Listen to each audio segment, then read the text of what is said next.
Uh, don't forget to subscribe to our channel and hit the like button if you enjoyed this content. As a longtime fan of Star Trek, I must say that watching To the Journey, looking back at Star Trek Voyager, was like stepping aboard the USS Voyager itself, both a trip down memory lane and a glimpse into the future. It's fascinating to see how the lives of these talented actors were forever intertwined with the characters they played in the Delta Quadrant. The documentary produced by David Zappone's 455 Films had its premiere at Paramount Studios in Los Angeles on November 7th, 2024, and at Symphony Space in New York City on November 11th. The screening for contributors to the Indiegogo campaign for this retrospective film raised an impressive 1.2 million plus, setting a new record as the most successful crowdfunding project ever, Indiegogo. And the primary series of United Paramount Network Star Trek Voyager aired for 7 seasons from 1995 to 2001. In 2025, a new film titled To the Journey will be released to celebrate the 25th anniversary of Voyager. Unlike Star Trek: The Next Generation, Star Trek Voyager did not move on to feature films. Instead, it presented several two-part episodes during its 7 seasons that were effectively standalone TV movies. The bi-coastal premieres of To the Journey gave die-hard fans the opportunity to watch it on the big screen. I was lucky enough to attend the LA premiere, thanks to producer Ryan T. Husk and 455 Films. The event was star-studded, with notable attendees including Robert Beltran, Robert Picardo, Garrett Lang, and Tim Russ, along with Dominic Keating from Star Trek Enterprise, Nicole DeVore from Star Trek Deep Space Nine, and Rekha Sharma from Star Trek Discovery.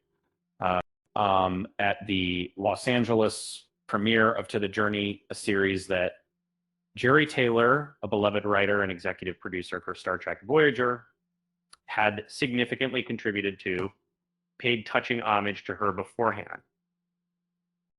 Brandon Braga, Rick Berman, Brian Fuller, Garrett Wang, and Robert Picardo, all associated with the show, reminisced on Jerry's influence and impact, and each speaker brought a unique perspective as actor, writer, or producer, emphasizing just how pivotal Taylor was to the evolution and excellence of Star Trek Voyager. Jerry Taylor holds a prestigious and well-respected position, being the first woman to serve as the showrunner for the popular series Star Trek. Prior to her work on Star Trek Voyager, she was an executive producer for Star Trek: The Next Generation and served as showrunner during the final season of TNG. Jerry Taylor is often recognized as the driving force behind the character of Captain Kathryn Janeway, collaborating with Kate Mulgrew to create the groundbreaking first female captain to lead a Star Trek series.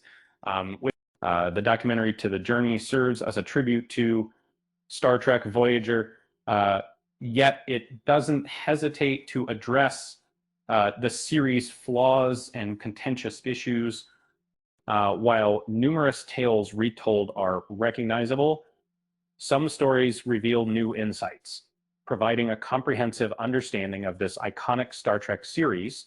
After watching To the Journey, it's evident that Star Trek Voyager significantly expanded the Star Trek universe.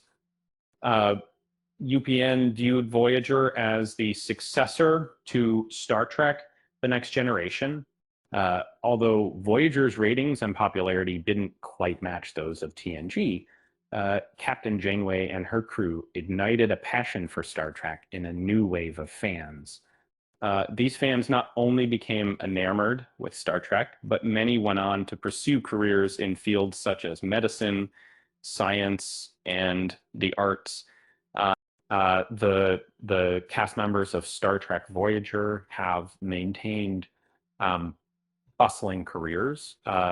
Um, Notably, Kate Mulgrew has appeared in numerous films and TV shows, including Orange is the New Black, and even penned two memoirs.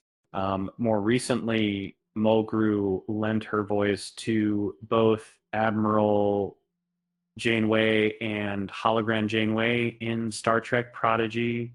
Uh, Similarly, Robert Picardo will join Mulgrew in the second season of Star Trek Prodigy, reprising his role as the Doctor in the animated series.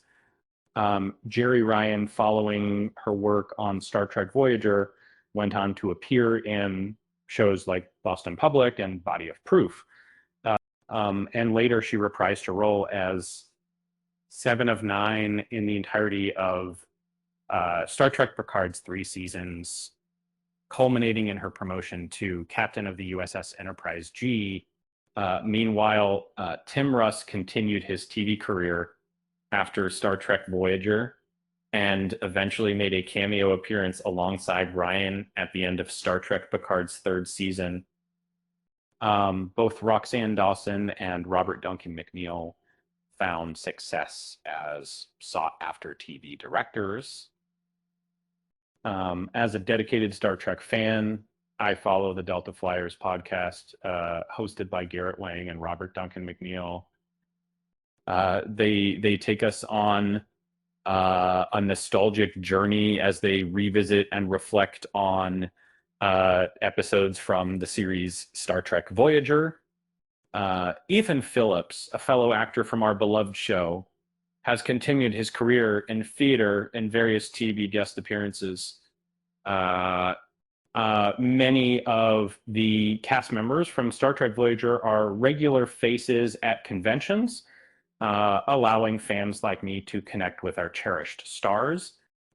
Being a part of Star Trek Voyager significantly impacted every cast member's life in an indisputable way. And To the Journey, Reflections on Star Trek Voyager offers another heartfelt journey through those transformative 7 years spent in the Delta Quadrant. And as I watched the documentary, I couldn't help but think it's like they're saying, we're not just actors, we're the crew of the USS Voyager, and we're still exploring the galaxy together. With that said, thanks for watching, and until next time.